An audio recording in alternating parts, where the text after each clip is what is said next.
Hatchet by Gary Paulsen, Chapter 11. There were these things to do. He transferred all the eggs from the small beach into the shelter, reburying them near his sleeping area. It took all his will to keep from eating another one as he moved them, but he got it done, and when they were out of sight again, it was easier. He added wood to the fire and cleaned up the camp area. A good laugh, that, cleaning the camp. All he did was shake out his windbreaker and hang it in the sun to dry the berry juice that had soaked in, and smooth the sand where he slept. But it was a mental thing. He had gotten depressed thinking about how they hadn't found him yet, and when he was busy and had something to do, the depression seemed to leave. So there were things to do. With the camp squared away, he brought in more wood. He had decided to always have enough on hand for 3 days, and after spending one night with the fire for a friend, he knew what a staggering amount of wood it would take. He worked all through the morning at the wood, breaking down dead limbs and breaking or chopping them in smaller pieces, storing them neatly beneath the overhang. He stopped once to take a drink at the lake, and in his reflection he saw that the swelling on his head was nearly gone. There was no pain there, so he assumed that had taken care of itself.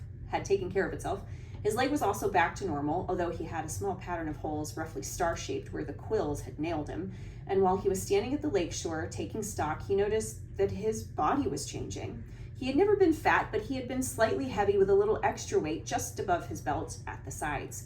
This was completely gone, and his stomach had caved into the hunger, and the sun had cooked him past burning so that he was tanning.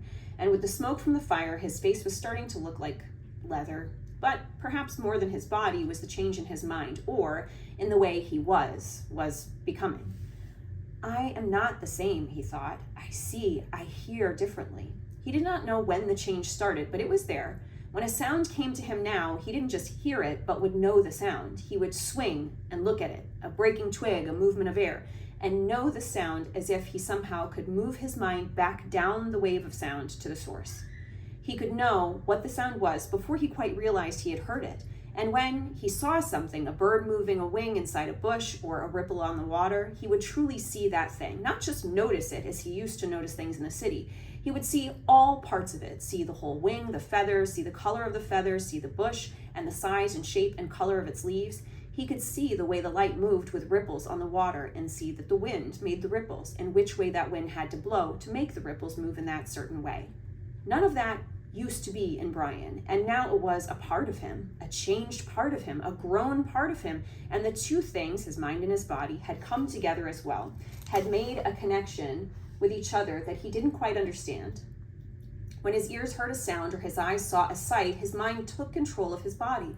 Without his thinking, he moved to face the sound or sight, moved to make ready for it, to deal with it. These were things to do. When the wood was done, he decided to get a signal fire ready. He moved to the top of the rock ridge that comprised the bluff over his shelter and was pleased to find a large flat stone area. More wood, he thought, moaning inwardly. He went back to the fallen trees and found more dead limbs, carrying them up on the rock until he had enough for a bonfire. Initially, he had thought of making a signal fire every day, but he couldn't. He would never be able to keep the wood supply going. So while he was working, he decided to have the fire ready, and if he heard an engine, or even thought he heard a plane engine, he would run up with a burning limb and set off the signal fire. Things to do. At the last trip to the top of the stone bluff with wood, he stopped, sat on the point overlooking the lake, and rested. The lake lay before him, 20 or so feet below, and he had not seen it this way since he had come in with the plane. Remembering the crash, he had a moment of fear, a breath-tightening little rip of terror.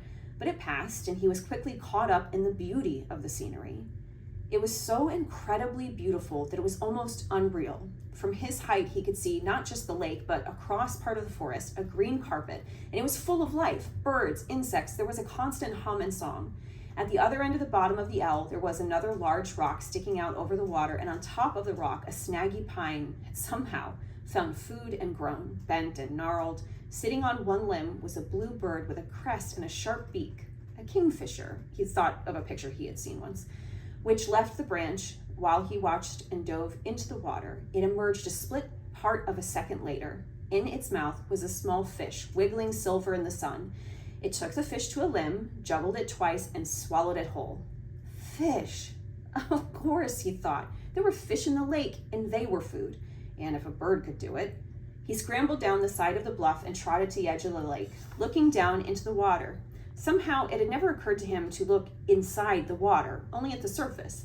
The sun went flashing back up into his eyes, and he moved off to the side and took his shoes off and waded out 15 feet. Then he turned and stood still with the sun at his back and studied the water again. It was, he saw after a moment, literally packed with life. Small fish swam everywhere, some narrow and long, some round, most of them 3 or 4 inches long, some a bit larger and many smaller. There was a patch of mud off to the side, leading into deeper water, and he could see old clam shells there, so there must be clams.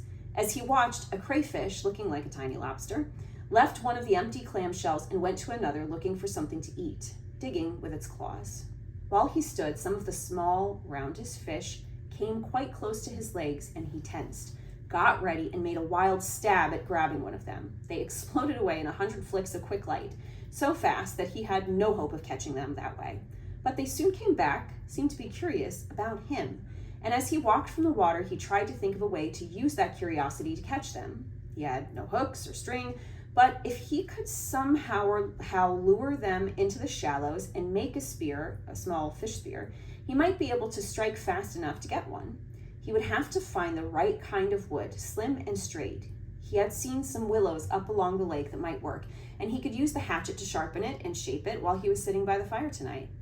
And that brought up the fire, which he had to feed again. He looked at the sun and saw it was getting late in the afternoon, and when he thought of how late it was, he thought that he ought to reward all of his work with another egg, and that made him think that some kind of dessert would be nice. He smiled when he thought of dessert, so fancy, and he wondered if he should move up the lake and see if he could find some raspberries after he banked the fire, and while he was looking for the right wood for a spear. Spear wood, he thought, and it all rolled together, just rolled together and rolled over him. There were these things to do.